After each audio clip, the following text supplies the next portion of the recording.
Okay. Hey, everybody. How's it going? Chuck Holton here. I'm coming to you from my hotel room in Cucuta, Colombia. And if you don't know where Cucuta, Colombia is, that's okay. A lot of people don't. I don't know a whole lot of people that have been to Cucuta, Colombia, unless you are Venezuelan.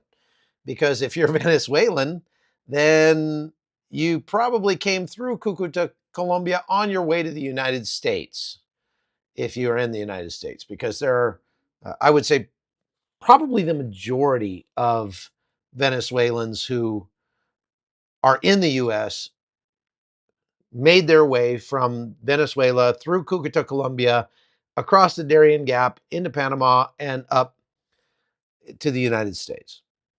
Now, that represents some millions of Venezuelans. Not all of those went to the US, but they if millions of them left Venezuela for sure. They say that the mass exodus out of Venezuela, as socialism has completely crushed that country, has been one of the largest mass migrations since World War II. That and Syria and Ukraine now are all up there about the same, 7 million or so people leaving each place. So thank you for joining us. I came to Cucuta, Colombia because things have changed here quite a bit since the last time I was here, and it a lot has a lot to do with the foreign terrorist organization designations that the Trump administration is proposing or making during his second term. So I'm going to be talking a lot about foreign terrorist organizations today on this live, and I will be kind of explaining why we do it, what options that gives the United States if they make that designation, and maybe even some drawbacks from making that. And I'll also talk a little bit about the history of foreign terrorists and kinetic operations against FTOs across the globe throughout the last 10 years or so. Now, obviously, there are lots of terrorist organizations in the world. There are lots of criminal organizations in the world, and sometimes those are one and the same, but not always. Foreign terrorist organizations are typically either religiously or politically motivated and not solely motivated by a profit motive, meaning, business only. They're just trying to take they're just trying to take money from people. A criminal organization, like what they call a transnational criminal organization, might appear very similar to a foreign terrorist organization in their brutality, their methods, even the ways that they make money, but their motivations are a little different. And so we're going to talk about the kind of differences between those real quick, and then we'll get into why President Trump has decided that it's time to designate cartels across Latin America as FTOs. They have been designated as transnational criminal organizations for some time, but designating them as a foreign terrorist organization brings about more artillery, so to speak, legally and even militarily. So we're going to talk more about that. Okay. Donald Luke says, anyone who doesn't agree with your delivery content yesterday regarding Israel and Hamas and the ceasefire and people exchange was no grasp of the obvious. You're completely correct. Thank you very much. I appreciate that. And thank you, Amy, for being on short notice to moderate today. So I'm not, I'll get to some questions. If you have questions, go ahead and put them in all caps, preceded by the word question. That would help. And Amy or somebody can maybe pin them to the top. I don't know if she can or not, actually. But anyway, I'll try to get to them after I kind of get through some of this, as I'm going to try to explain to you what's going on here and how that relates to what the Trump administration is doing regarding FTOs. So I came to Cucuta, Colombia last night from Cartagena. Cucuta is right on the border with Venezuela, as I mentioned. I have been to Cucuta many times. I like it. It's kind of up in the mountains a little bit, so it's not as hot as places like Cartagena. And I wouldn't say it's safer necessarily, uh, but it's got a real nice feel to it. It's green and the people are nice. They got decent restaurants, it's stuff like that. But, I don't think it's a place I'd want to live for sure. The last time I was here, there were probably more Venezuelans here than there were Cucuteños. And that has changed a lot. It's amazing how it's changed. The reason that it's changed, there are not so Cucuta is a town of about 300,000 people. There were probably twice that number of Venezuelans here at one point. The reason that that has changed is because Joe Biden. When Joe Biden opened the floodgates of the United States southern border at the beginning of his term, the Venezuelans who were hanging around in Colombia were like, I think I'll go to the United States and make more money. And off they went, traipsing through the Darien Gap up through Mexico into the U.S. They did that because largely those people had already left Venezuela, so they weren't refugees or asylum seekers when they got to the U.S. They were economic migrants. And that's most of the people coming into the United States were economic migrants. Okay. Now, coming here now, there still are a few Venezuelan migrants, but very few. Nothing like there was before.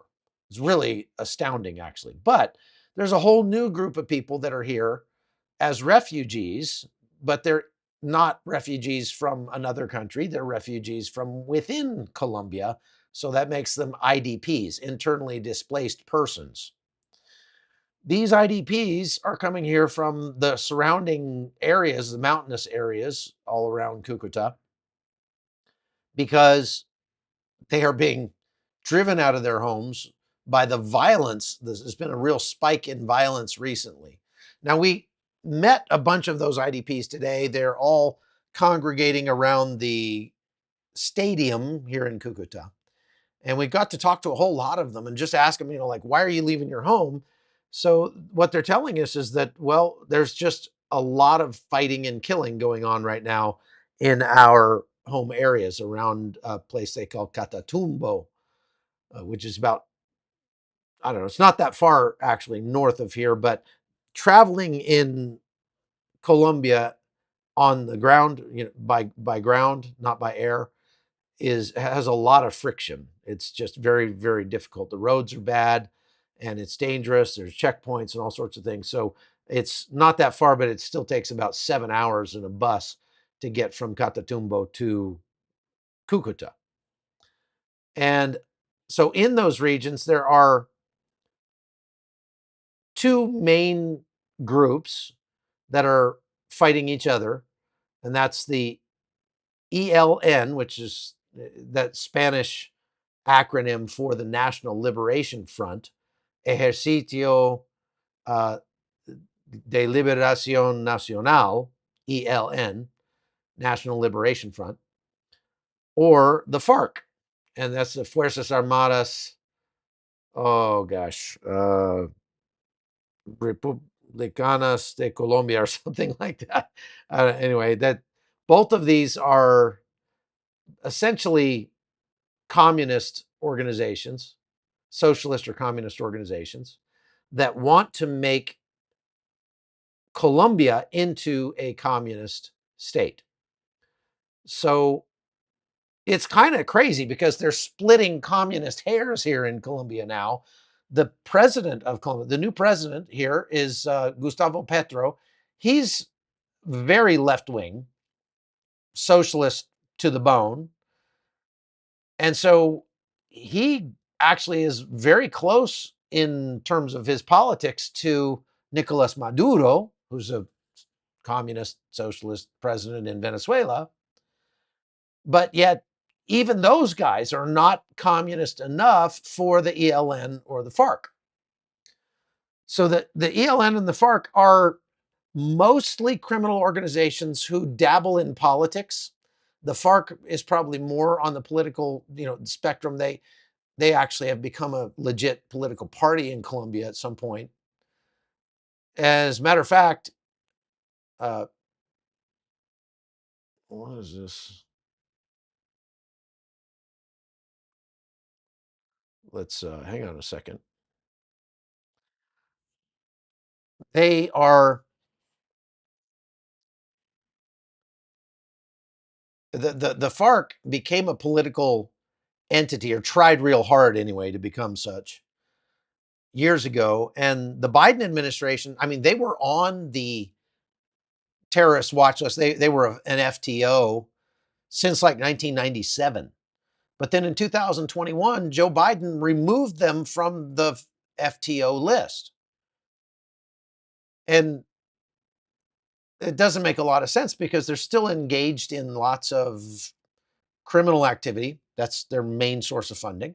And terrorist activity. They absolutely terrorize and brutalize the people in the areas that they control. So it was not probably the smartest thing that Joe Biden ever did. There were a lot of things vying for that title. But the ELN has been on the terror FTO list for 10 years or more, and they're still on the list. The ELN is still on the FTO list.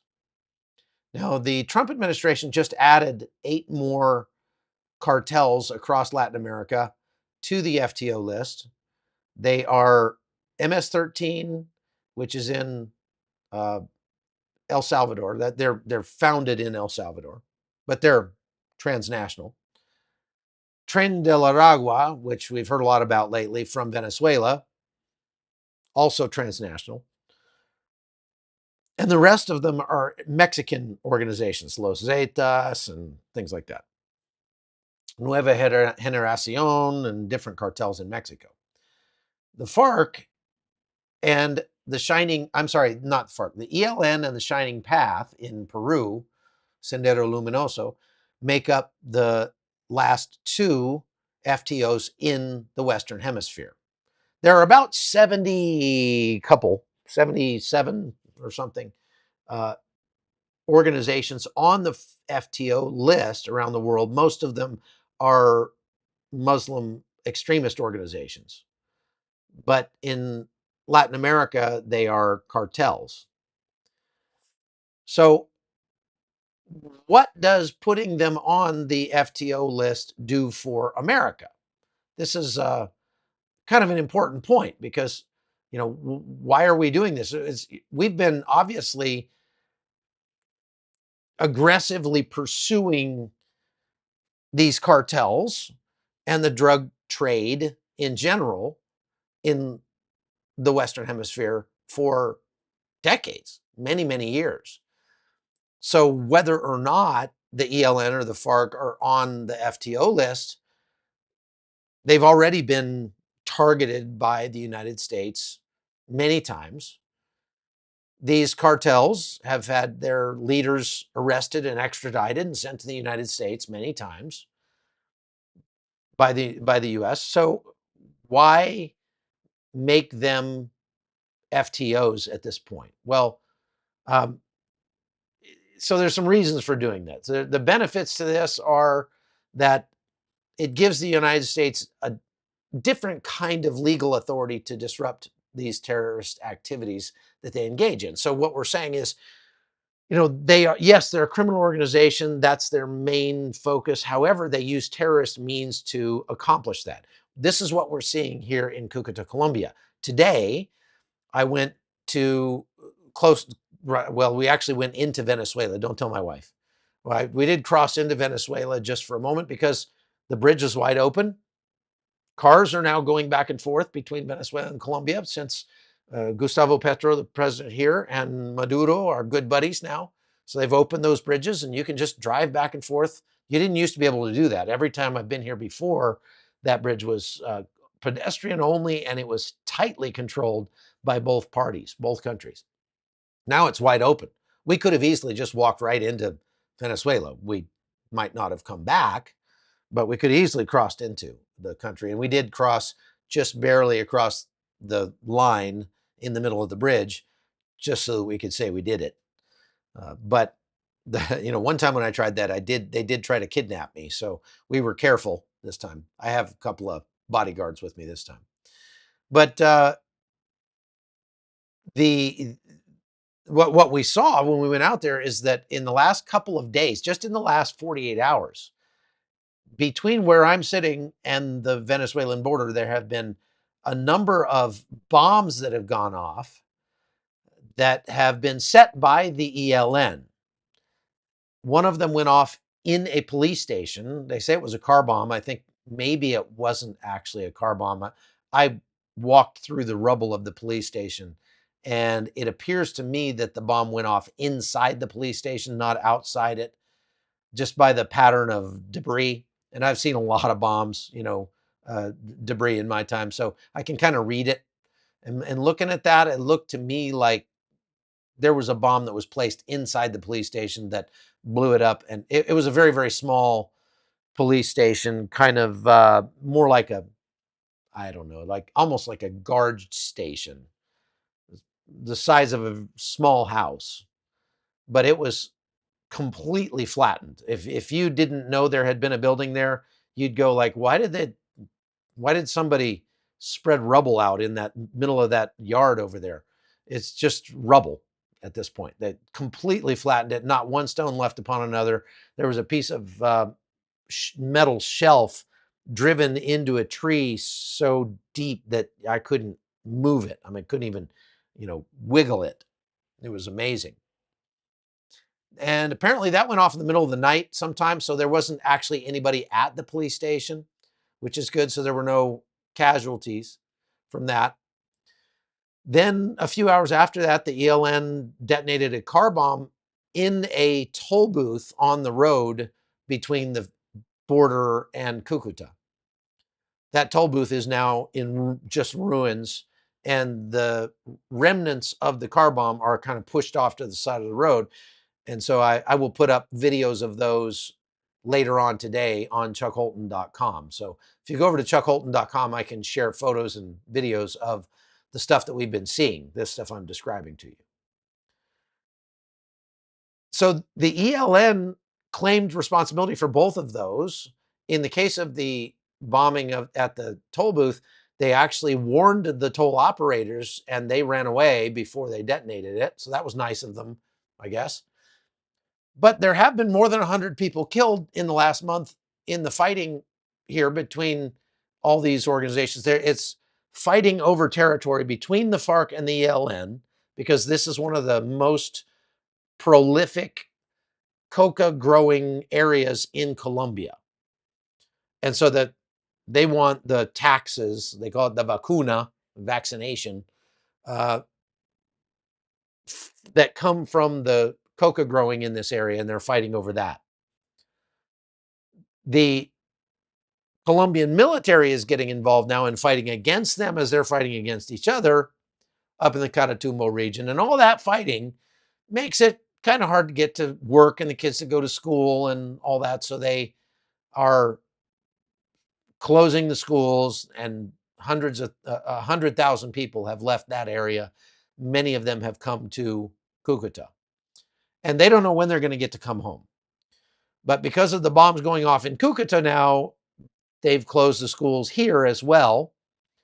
The mall was open. We went and ate lunch there. And as I was eating lunch, I was thinking I should probably eat fast because, even though the ELN has so far made a habit of warning people before they detonate something, like I said, more than 100 people have died already, and they could change their minds on that anytime. So being in a place that's a big crowd of people, probably not the smartest thing to do right now. there was an incident where they threw a hand grenade into a restaurant, but the restaurant was already closed. I think there was one hand grenade thrown in a restaurant that wasn't closed, that still had people in it, and there were some injuries from that. So last night there was a curfew imposed from 7 p.m. to 6 a.m. this morning, and nobody could be out on the roads. They had checkpoints everywhere. We actually didn't make it to our hotel until after that curfew took place, but we were able to get in without getting stopped. We did get waved through one checkpoint. So kind of weird. I mean, the kind of things that I'm used to seeing in Middle Eastern countries is now happening here in Colombia. So the real question I had was, why now? What was it that caused this violence to break out now? And it actually has a lot to do with the second Trump administration. Because when the Trump administration came in and canceled all foreign aid, just stopped all foreign aid until, and they didn't stop it permanently, I don't think. What they say was that they're just stopping everything because there's so much waste, fraud, and abuse that they've got to go through the books and figure out what's what and stop the waste. And I totally agree with that, 100%. However, not everything the United States government was doing was waste, fraud, and abuse. And so a lot of those programs that were actually helpful are now stopped. And it's causing ripples throughout the globe. So this is one place where we see the ripples. And what we're seeing is the United States provided a whole bunch, about like 35 Black Hawk helicopters to the Colombian military. And like I said, there's a lot of travel friction on the ground. It's very difficult to get places if you're driving in Colombia. So the Colombian military flies everywhere in Black Hawk helicopters. And that's how they track down and attack if they have to do raids against the cartels. Well, the United States still owns those helicopters, I suppose, from what I understand, and we funded our U.S. funding was funding the maintenance of those helicopters. So when the Trump administration canceled everything, they also canceled the maintenance contracts on those helicopters, and they had to ground all 35 helicopters. So now, with no air support, the Colombian military is scrambling to try to make up the difference and try to continue to prosecute the war against the cartels here. The cartels are noticing that there's no more helicopters in the sky, and they're going, ha, now's our chance. And so the fighting breaks out amongst these guys, and they're going after each other. So it's just one small ripple that's being caused by the policies of the Trump administration. And I'm sure that most Americans really could care less if there's fighting going on in the mountains of Colombia. I get it. Of course, the people who are being impacted by this, the Colombian civilians here, it's a big deal to them.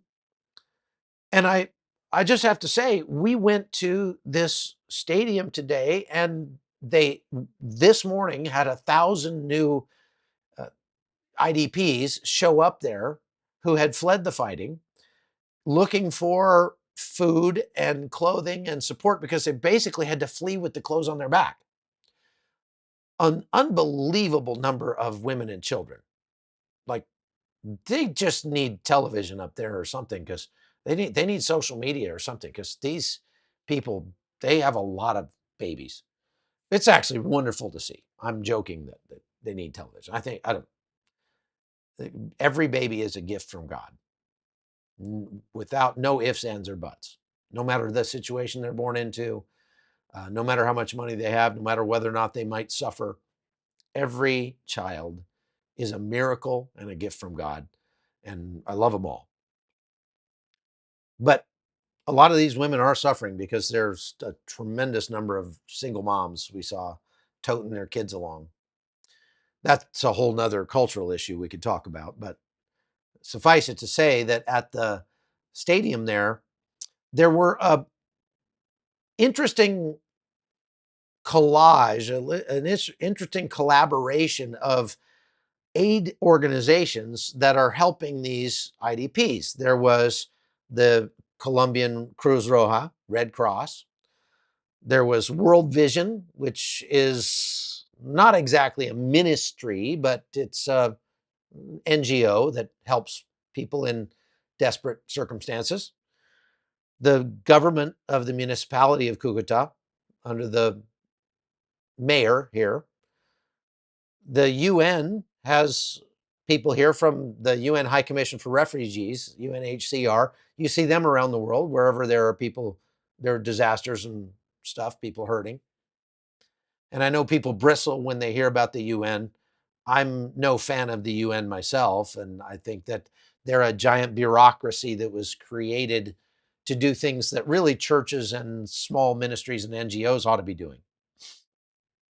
We don't need to create another massive bureaucracy, and that's exactly what the UN is.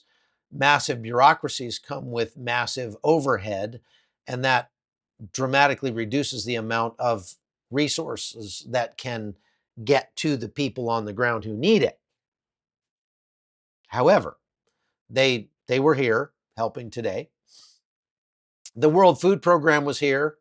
I'm trying to think who else. There were several rescue organizations that were here, et cetera, et cetera.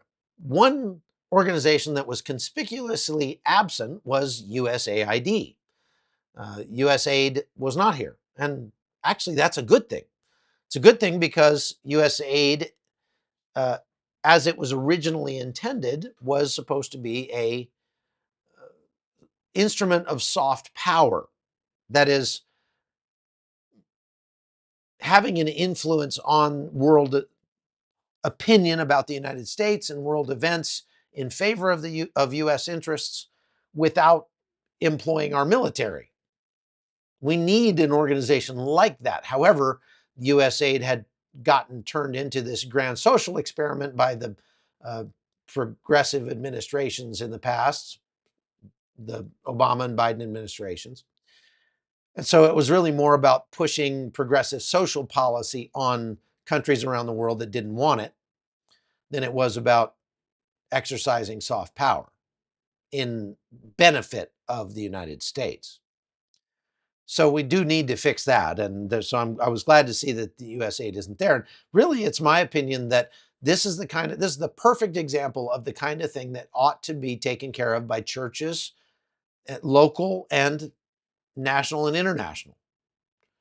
Really, charity is done best by small local organizations. I don't care if it's the Lions Club. They will do a better job at meeting the needs of people that are hurting than some massive government will will do, or a military, or the UN. Always, every time.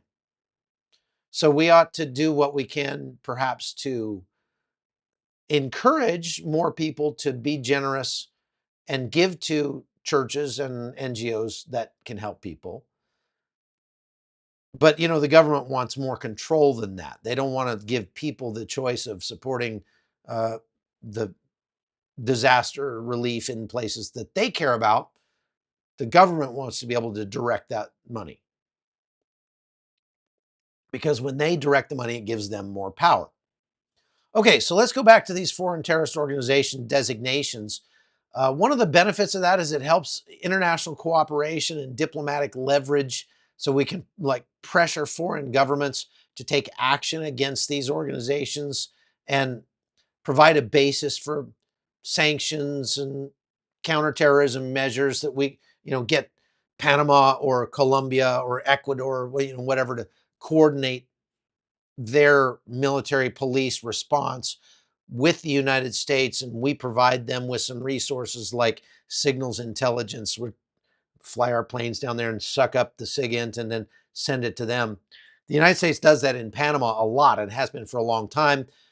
We use our great technical advantages against the cartels in Panama by uh, listening in on their phone calls and sucking up their internet stuff and even their satellite phone calls and things. And So then by doing that, we can find out, for example, there's a large shipment of cocaine that's going to be driving through La Chorrera in Panama at this date, at this time, in this place. So rather than sending the Navy SEALs in there to do something about it, we call the Panamanian police and we say, hey, it'd be a really good idea if you guys, I don't know, like maybe set up a checkpoint in La Chorrera at 11 p.m. tomorrow night. And I just, on a whim, stop every red Toyota Camry that you see that, looks a little suspicious.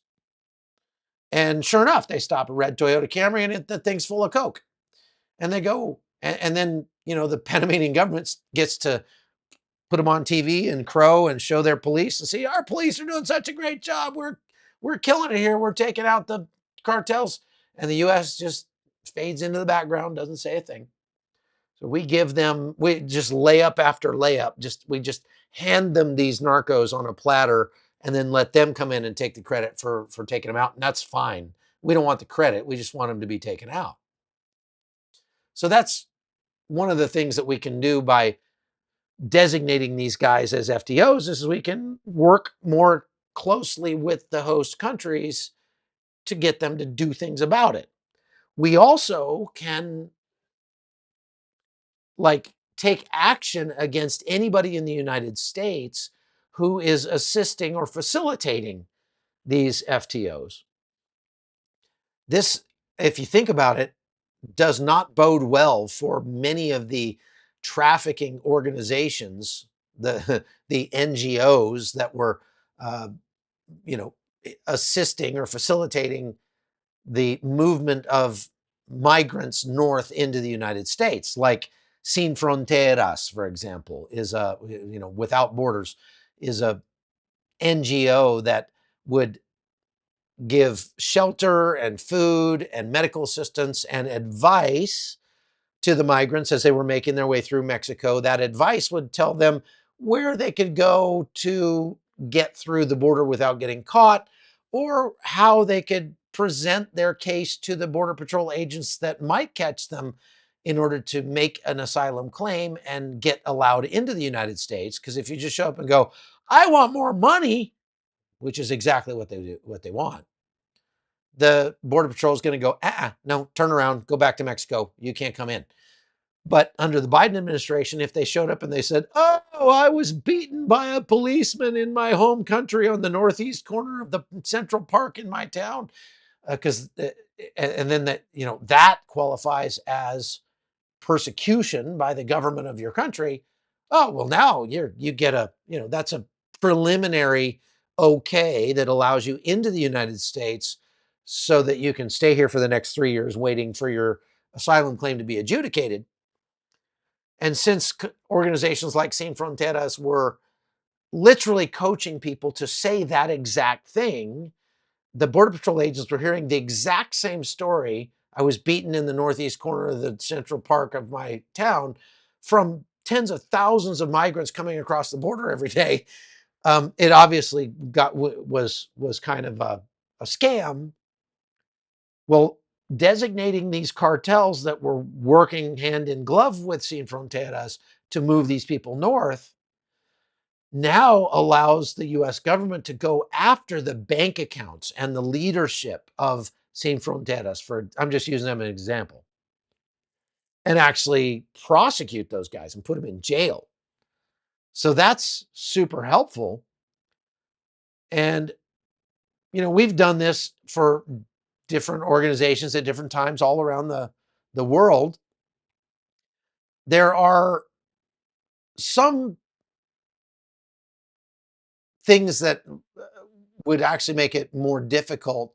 It kind of is straining the relations, let's say, between the United States and Mexico for us to be designating the cartels as FTOs.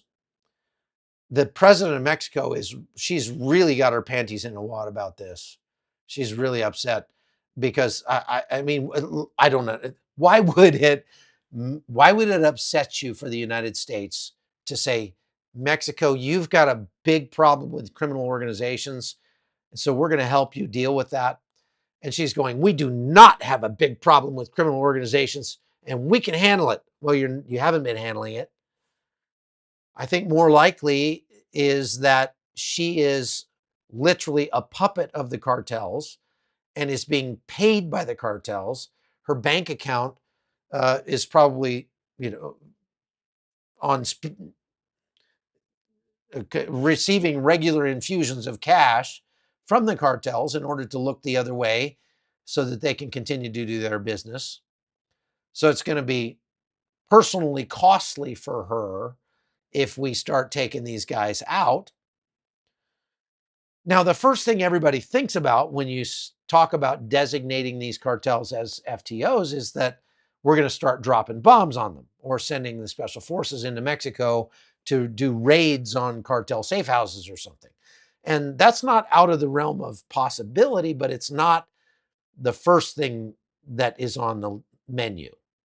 It's not the first thing we need to do. The ability of going after these organizations, like I said, is not contingent on them being designated as terrorist organizations. But by doing so, it just opens up the armory a little bit further and gives us a few more weapons in our arsenal to use against them. We're already using things like the Foreign Narcotics Kingpin Act to freeze the assets of drug trafficking organizations. We're already extraditing high-profile cartel members like Chapo Guzman to the United States. We're already doing joint operations with Mexican security forces, and this kind of designation would allow us to do more. And we're already conducting intelligence and surveillance to some extent against these guys using satellites and wiretaps and informants and different things like that to track their movements. We've already been doing those things, but the FTO designation would allow us to do them more. And it would give us that legal avenue to go after their bank accounts in the US and anybody who facilitates or assists these organizations. That is the bigger thing about this. It's not even about dropping bombs on cartel members in Mexico. It's about taking out some of these NGOs and perhaps arresting some of them, putting them in jail for having worked with the cartels to facilitate the trafficking of human beings into the United States. So whether or not it strains U.S. Mexican relations, what are they going to do? Really, what's Mexico going to do? She's saying they're going to make it so that you have to have a visa if you're an American to go visit Mexico. Oh, really? Is that really? You want to go there? Scheinbaum, President Scheinbaum, really? Because the economic impact of cutting off American tourism to Mexico would certainly harm the Mexican economy a whole lot more than it would harm the American economy. A whole lot more. I mean, if I was the president of Mexico, I'd be saying, President Trump, have at it. Please blow up all the cartels you want in Mexico. We'll help you. I mean, anything you want to do. Just tell us where to go and we'll do it. But again, she's probably on their payroll. So, all of this, the squeaks and squawks she's making about the U.S. doing this are kind of like eye rolling for anybody that cares.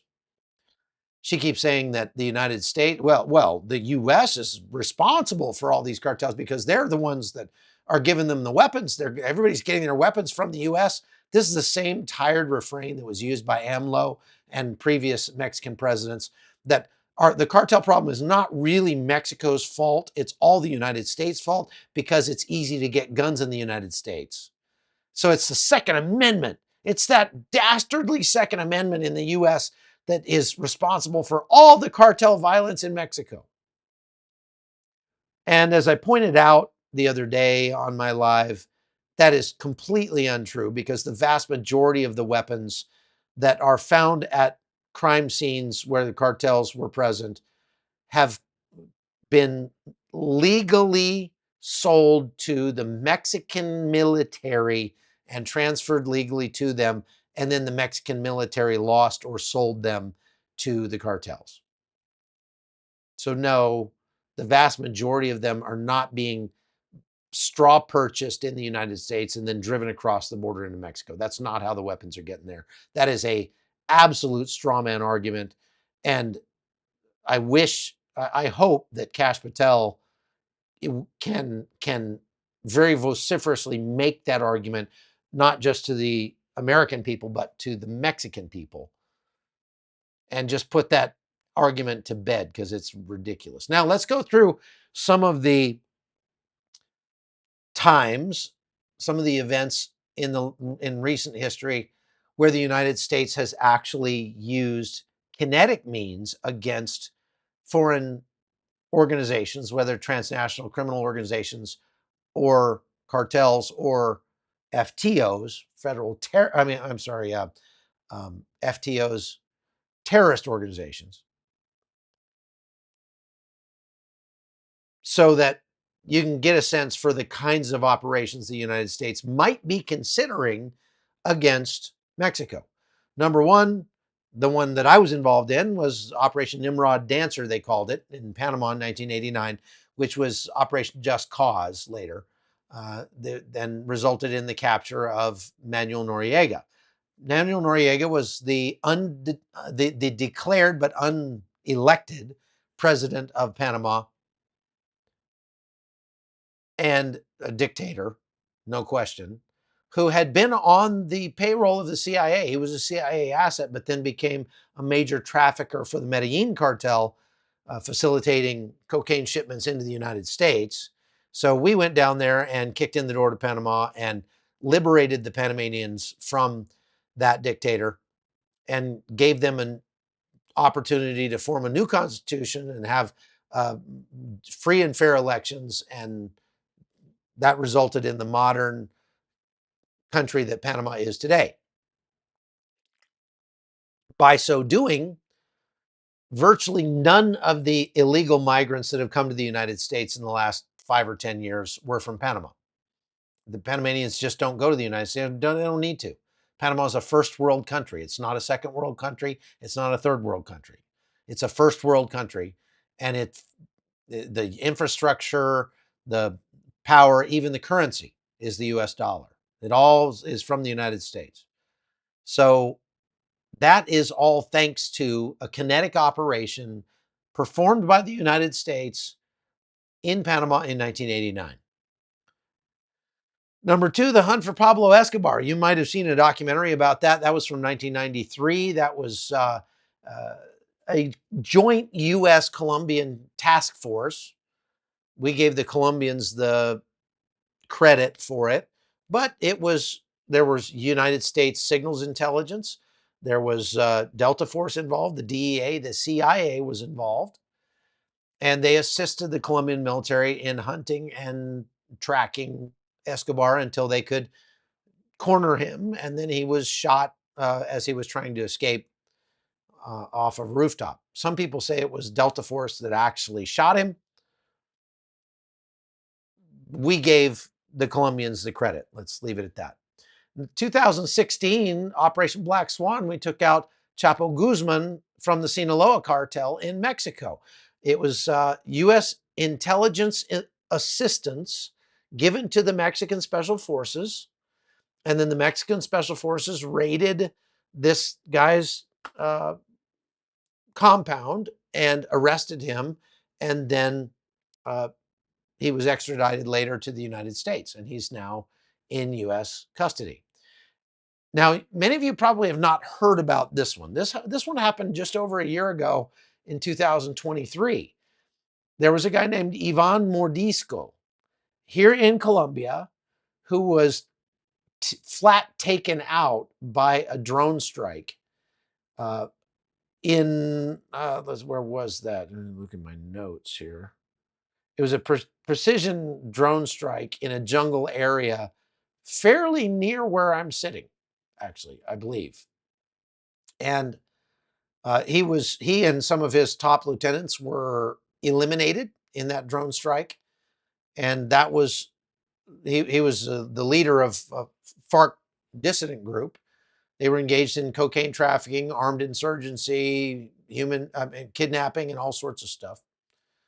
And we just flat, you know, helped him take the express train to Boomtown, and he experienced one of those sudden rapid disassemblies facilitated by a U.S. drone.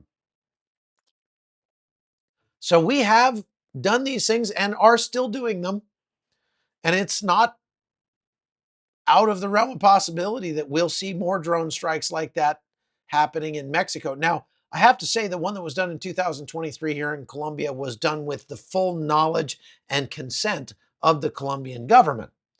If we try doing this in Mexico, it will likely not be done with the knowledge and consent of the Mexican government because they are in the pockets of the cartels, and we don't want to tip off the cartels.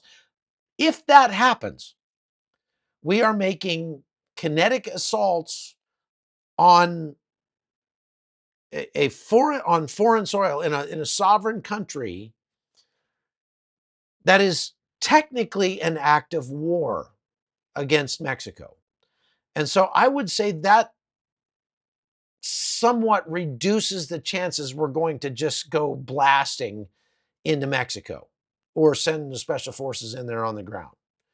More likely, we're going to pressure Scheinbaum to allow U.S. special operators to train with and perhaps assist, facilitate the Mexican military in going after these guys. And what we'll see, in my opinion, is the Mexican government going through the motions of assisting the U.S. government because they know they have to, but half-heartedly. And it's likely that the worst of these newly designated FTOs is going to escape prosecution or sudden rapid disassembly because the government is that corrupt. So there you have it. I mean, that's that, right? Now, like I said, I've got a lot of cool video from today that I filmed down on the border with Venezuela. We actually filmed ourselves crossing into Venezuela for just a moment and coming back out, just crossing the line. We went to the sites of these car bombings that took place in the last 2 days. We will be putting that video up on my website here in a few minutes after I get off of this live. So I wanted to encourage you to go over to chuckholton.com and subscribe over there. We're putting up a lot of content about Israel, about the wars in Ukraine, Armenia, Africa, all over the place. We will be obviously covering a lot more in terms of the fight against the cartels in the coming days, because that's kind of the direction, the way things are going. I'm not going to have to spend as much time on immigration as I can on the fight against the drug war again. So that would be worth seeing, I'd like to think. I'd encourage you to go over to chuckholton.com and become a subscriber over there. Also, we are coming across people all the time in my travels, and especially here in Cucuta, who are desperate. This afternoon when we stopped for lunch at a little shopping center, there was a woman sitting on the sidewalk. It's hot. She had a tiny, tiny baby. And so I stopped and said, "How old is your baby?" She's sitting on the ground holding her baby, just out in the sun. And she said, "Oh, he's 3 months old." And I said, "How old are you?" She said, "I'm 23." I'm like, what are you doing here? She said, well, the father abandoned us, and we came here from Venezuela, and we're trying to figure out how to survive. So we helped her. We gave her some of the donations that have been sent to us in the last couple days. So thank you all for those of you who have decided to donate, to join us in the joy of being God's hands and feet to help the least of these as we come across them in the places that we go. Let me get to a couple of questions real quick. If the president of Mexico is on the cartel's payroll, what would happen if she turned her back to the cartels? Well, she'd probably um, get vaporized in a, just very unfortunate, you know, automobile accident or something like that. It's a good question, but these people sort of serve at the pleasure of the cartels, and it's plomo or plata.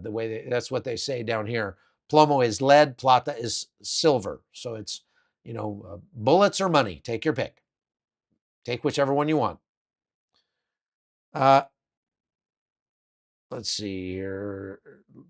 Thank you for putting up the locals link, folks. You can go to that locals link and subscribe to the hot zone over there. I'm doing lives over there as well, and it's a lot more likely that you'll get your question answered or your comment seen, because there's just not as many people online. This is hard for me to go through all these things. Question from a late arrival. Will this affect actual citizens with legal passports that are visiting folks in Mexico or Colombia now? Likely so, Robin. That's a very good question.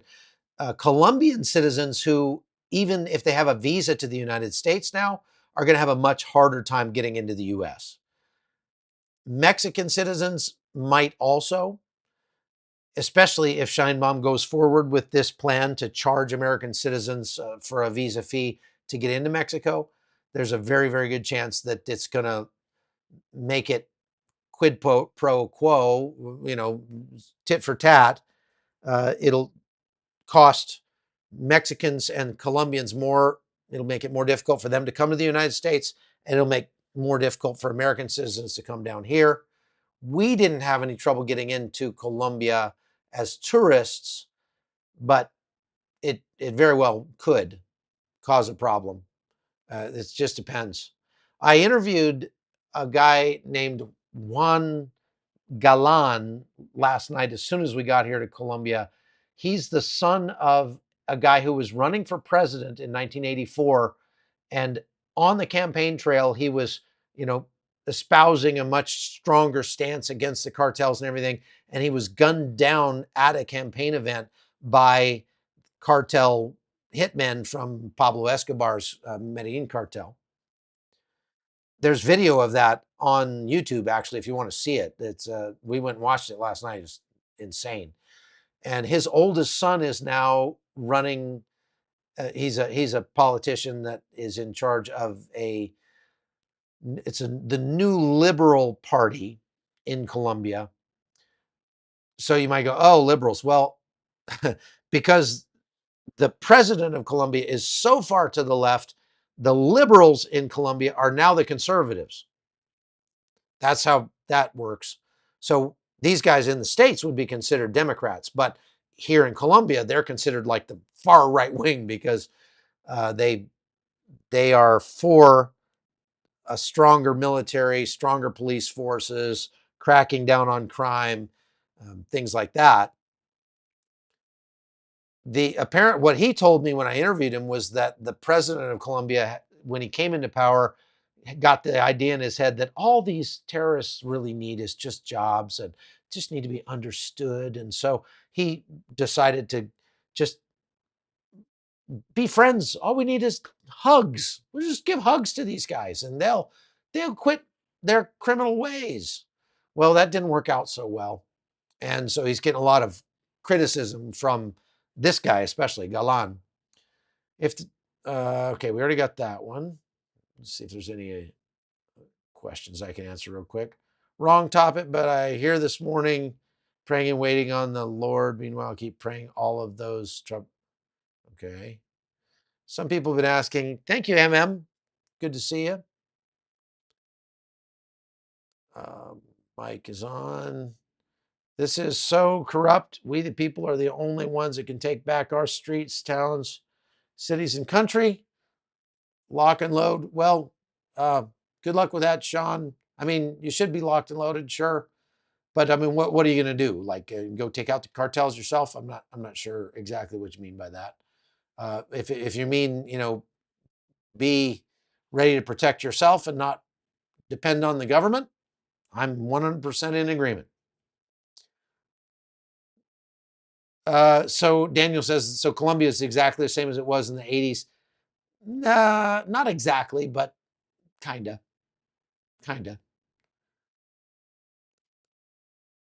So my question to you is, do you um, do you agree with the Trump administration's policy of canceling all foreign aid, or should we turn some of the foreign aid back on at some point uh, in cases like this? I know a lot of people are like, we never should, we ought to spend all our money in the United States. Okay. Yeah, I mean, I get it. And we don't have a bunch of extra money. We're putting too much on a credit card as it is. So maybe we have to pull back from the world somewhat. Just keep in mind, as I always say, that when the United States retreats from the world stage, someone else will take our place. China or Russia or Iran, take your pick. So if you don't want China, Russia, or Iran, or maybe the United Nations to have more influence on the world at large, then maybe we ought to try to figure out a way to stay engaged with the world and to partner with our allies to continue to fight against the people that need to be pushed back into their holes in the ground. As President Trump said in his inaugural address, impossible is what Americans do best. If that's true, which I love that line, that's a great line. If that's true, then maybe we need to start thinking about how we can accomplish the impossible by not pulling back off the world stage, by continuing to engage with our allies and counter our adversaries around the globe. And maybe just do it in a way that doesn't waste so many trillions of dollars. How about that? That's just my opinion. What do you think? Okay, well, that's all I've got for today, folks. Thank you very much for watching. I'm going to see if I can end this live without cutting you off.